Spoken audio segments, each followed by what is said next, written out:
বহু মানুষ স্পন্ডালিস নিয়েও খুব সমস্যায় রয়েছে। যে অফিসে যারা বসে অনেকক্ষণ ধরে কাজ করছি বা আমরা ব্যাড পোশ্চারে আমরা শুচ্ছি, বাজে পজিশনে গাড়ি চালাই বা বাইক চালাই, একটা পজিশন আমরা মেনটেন রাখতে পারি না অনেক সময়। এটার একটা 20 সেকেন্ডস রুলও থাকে যে কেউ বসেছিল, উঠে দাঁড়ালো, কারেন্টের মধ্যে একটা পেন হলো, আবার ওটা কিছুক্ষণের মধ্যে চলে গেল। সেগুলো আমি দেখেছি অনেকের ক্ষেত্রে অভিজ্ঞতা। মোস্ট অফ দ্য টাইম এই কারেন্টের মতো পেন যদি আপনার হচ্ছে, এটা কিন্তু একটা ওয়ার্নিং সাইনের মধ্যে চলে আসে। তার মানে আপনার নার্ভস কোথাও না কোথাও কম্প্রেস হচ্ছে বা নার্ভস কোথাও না কোথাও ইরিটেট হচ্ছে। যাদের এই রিস্ট ইনজুরি আছে, রিস্টের এই জায়গাটা একটা করে ফুলে গেছে, অনেকে ভাবে যে ওটা টিউমার বা সামথিং। ওইটা কেন হয় আর ওটা কি ক্যান্সারাস হতে পারে?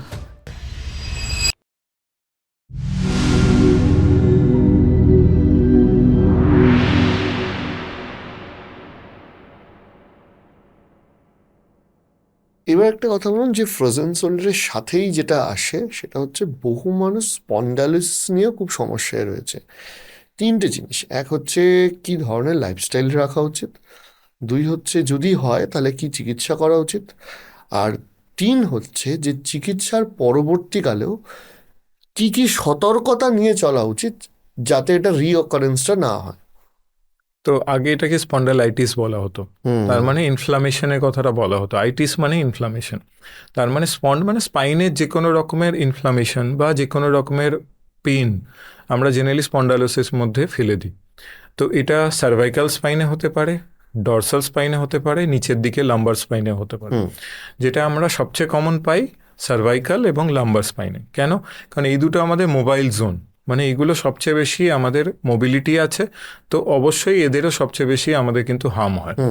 তো এগেন আমরা ওই আর্গোনমিক্সের ব্যাপারটা আসবো, যে অফিসে যারা বসে অনেকক্ষণ ধরে কাজ করছি বা অনেকক্ষণ ধরে আমরা টিভি দেখছি বা কিছু বসে বাড়ির মা বোনের বা কেউ বসে ধরুন অনেকক্ষণ ধরে কিছু সিরিয়াল বা কিছু দেখছেন, তো একটা পজিশন আমরা মেনটেন রাখতে পারি না অনেক সময়।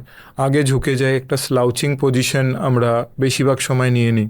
হয়তো আমরা মাটিতে বসে গেলাম কোমরে কোনো সাপোর্ট না দিয়ে, সেই ক্ষেত্রে আমরা ঝুঁকে কোমরটাকে স্টেবল করার চেষ্টা করছি। বা আমরা শোয়ার পরে একটা ব্যাড পোশ্চারে আমরা শুচ্ছি অনেক দিন ধরে, বা যে ম্যাট্রেস আমরা ইউজ করছি সেটা হয়তো ঠিকঠাক নয়, সেটা ফর্ম ম্যাট্রেস নয়, বা আমরা বাজে পজিশনে গাড়ি চালাই বা বাইক চালাই অনেকক্ষণ ধরে, লং বাইক ড্রাইভিং করি, সেই ক্ষেত্রে কিন্তু আপনাদের খেয়াল রাখতে হবে যে পশ্চারাল নেক পেন বা পশ্চারাল ব্যাক পেনের পার্সেন্টেজটা অনেকটা।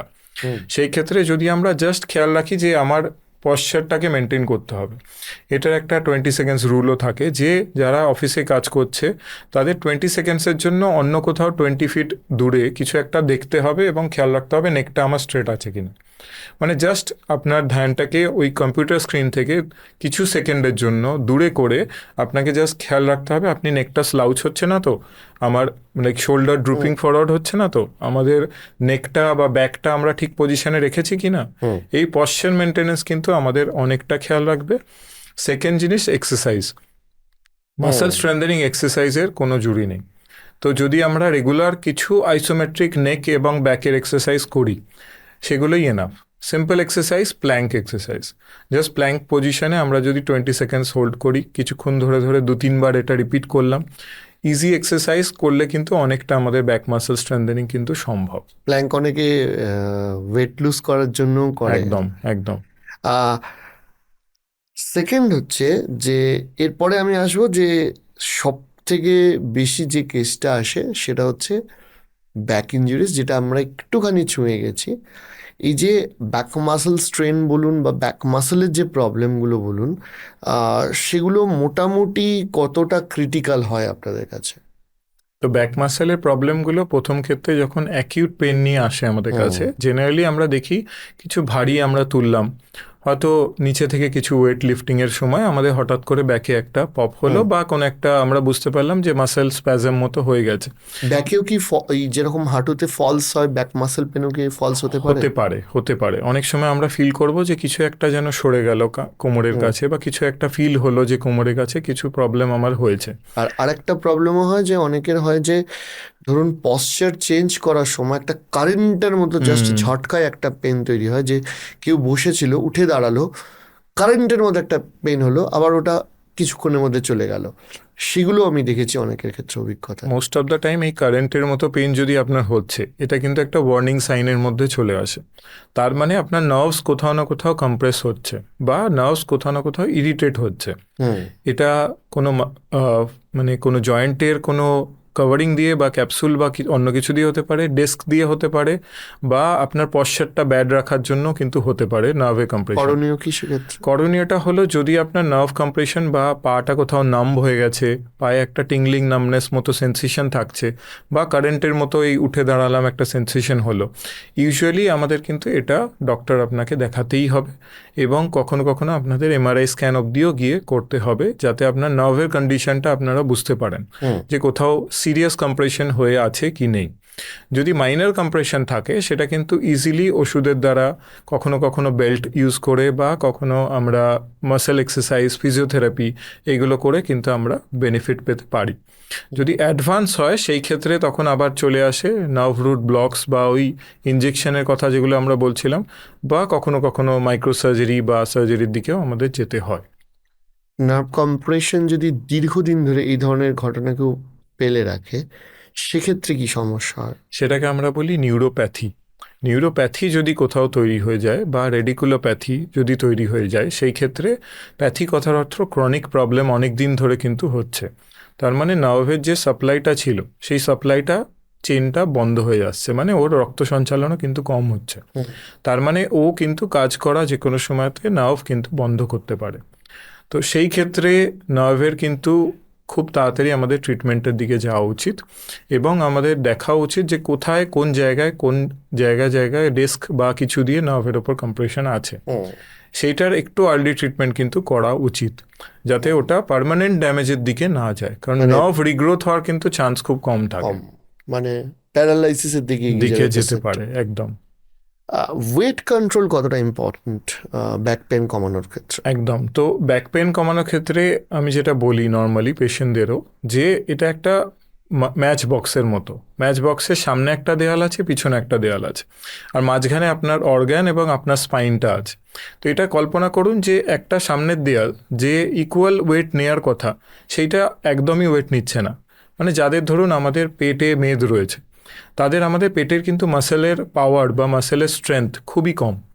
সেই ক্ষেত্রে ওই পেটের মাসেলের যে কোর স্ট্রেংথটা থাকার কথা, যেটা আমরা বলি কোর স্ট্রেংথেনিং করতে হবে, সেই ক্ষেত্রে পেটের মাসেলের কোরটা কম থাকার জন্য, স্ট্রেংথটা কম থাকার জন্য পিঠের মাসেলের ওপর পুরো ওয়েটটা আমরা পড়ে।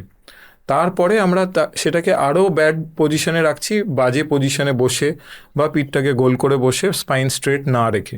সেই ক্ষেত্রে কিন্তু ব্যাক পেন একটা ক্রনিক আপনার থাকা খুব বেশি সম্ভাবনা আছে, এবং সেটা পরে প্রোল্যাপস ডিস্ক বা লাম্বার ক্যানাল স্টেনোসিস বা অন্যান্য প্রবলেমের দিকে, সিরিয়াস প্রবলেমের দিকেও যেতে পারে।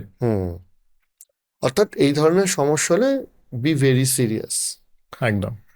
আর একটা পেন নিয়ে একটা কথা বাকি রইল, সেটা হচ্ছে এখন প্রচুর সবাই বাইক চালায়, রিস্টে পেন প্রায় সকলের ক্ষেত্রেই আমি দেখেছি। একদম। এইটা অনেকেই সিরিয়াসলি নেয় না। আর তারপরে আমি এলবোটাও আসছি। তো রিস্টে পেনটা আমরা জেনারেলি দেখে থাকি ওভার ইউজের জন্য। ওভার ইউজের কথার কি, যে রিস্টটা বারবার আমরা একটা পজিশনে একটা ধরনের মোশন বারবার করে আসছি। সেই ক্ষেত্রে কি হয় কি, এখানে যে মাসেলস বা টেন্ডনসগুলো থাকে, সেগুলো বারবার ওই একটা শিদের মধ্যে দিয়ে রাব হতে থাকে। একটা জায়গায় দুটো কাপড় বা দুটো মেটাল ঘর্ষণ হলে কি হয়, হিট জেনারেশন হয়। তো ওখানেও একটা কিন্তু হিট জেনারেশন হয়ে ওখানে ইনফ্লামেশন তৈরি হওয়া শুরু হয়। তো সেই ক্ষেত্রে অনেক রকমের সাইনোভাইটিস বা টেনোসাইনোভাইটিস এই ধরনের প্রবলেম আমরা রিস্টে পেয়ে থাকি। ধরুন থাম্বের কাছটায় আমাদের প্রচণ্ড ব্যথা হচ্ছে, বা এই থাম্বটা মুভমেন্ট করতে গিয়ে প্রচণ্ড ব্যথা হচ্ছে, এইটা এক ধরনের সাইনোভাইটিস হলো। রিস্টটা মুভমেন্ট করতে গিয়ে এর ভেতর একটা খড়খড় আওয়াজ হচ্ছে, বা অনেক সময় প্রচণ্ড হাতটা যখন চাপ দিয়ে উঠতে যাচ্ছি খুব বেশি ব্যথা হচ্ছে। তো এইগুলো অনেক সময় লিগামেন্টাস ইনজুরিও কিন্তু রিস্টের কাছে থেকে থাকতে পারে। বা আপনার এই পাশের বোনটা কি আমরা আলনা বলি, তো আলনার উপরে কিন্তু একটা কাটলেজ বা একটা ছোট্ট একটা মাসেল বা কাটলেজ বলতে পারেন, ওটা কিন্তু থাকে। ওটাতেও ইনজুরি কিন্তু অনেক সময় এই টাইপের পেন দিয়ে থাকে, যেটাকে আমরা টিএফসিসি ইনজুরি বলি। তো এই টাইপের ইনজুরি আর্লি ডিটেকশন, প্রত্যেকটা স্পোর্টস ইনজুরির জন্যই একটাই মন্ত্র, যে আর্লি ডিটেকশন কিন্তু একদম কিওরের দিকে নিয়ে যেতে পারে। হুম। কিন্তু যদি লেট ডিটেকশন হয় সেই ক্ষেত্রে কিন্তু এটা সার্জারি অবধি গড়াতে পারে। আপনি একটা কথা বলুন যে আমি বহু মানুষের ক্ষেত্রে দেখেছি যে যাদের এই রিস্ট ইনজুরি আছে, রিস্টের এই জায়গাটা একটা করে ফুলে সোয়েলিং গেছে, হয়ে অনেকে আছে। ভাবে যে ওটা টিউমার বা সামথিং। ওইটা কেন হয় আর ওটা কি ক্যান্সারাস হতে পারে? তো মোস্ট কমন রিজন রেস্টের কাছে যেটা এই দিকটা যে দিকটা আপনি দেখালেন হ্যাঁ। সেটাকে আমরা বলি ডরসাল গ্যাংলিয়ন সিস্ট। এটার অর্থ কি? এটার অর্থ হলো প্রত্যেকটা জয়েন্টের কথা যখন আমরা বললাম, হুম। দুটো কথা বারবার আমরা রিপিট করেছি, যেটা হলো ক্যাপসুল, হুম। জয়েন্টের একটা ফ্লুইড এবং কার্টিলেজ। তো জয়েন্টের এই যে ফ্লুইড থাকে এবং যে ক্যাপসুল একটা কভারিং থাকে, এটা ধরুন একটা বেলুনের মতো, এটা প্রত্যেকটা হাড়কে এনক্লোজ করে রেখেছে।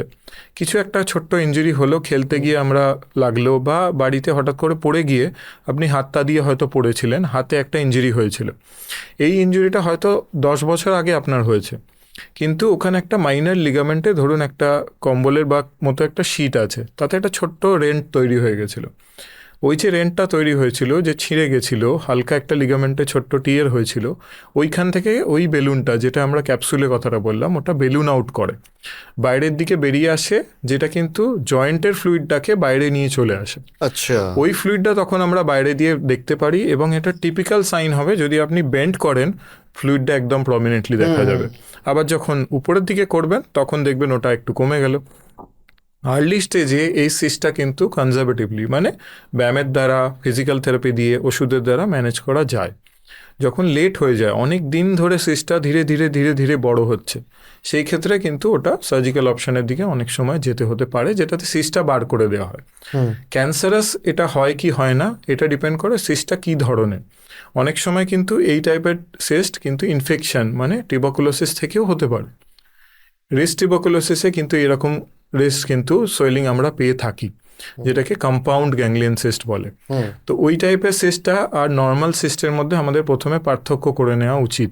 যদি অনেক দিন ধরে সিস্ট আছে, যদি এই সিস্টটা উপর অবধি ছড়িয়ে রয়েছে, মানে অনেকটা জায়গা জুড়ে রয়েছে, তাহলে কিন্তু আমাদের সত্বর দেখিয়ে ওটা আল্ট্রাসাউন্ড বা এমআরআই করে দেখা উচিত কী ধরনের সিস্ট ওটা, এবং ওই সিস্টের আলাদা ট্রিটমেন্টের দিকে যাওয়া উচিত।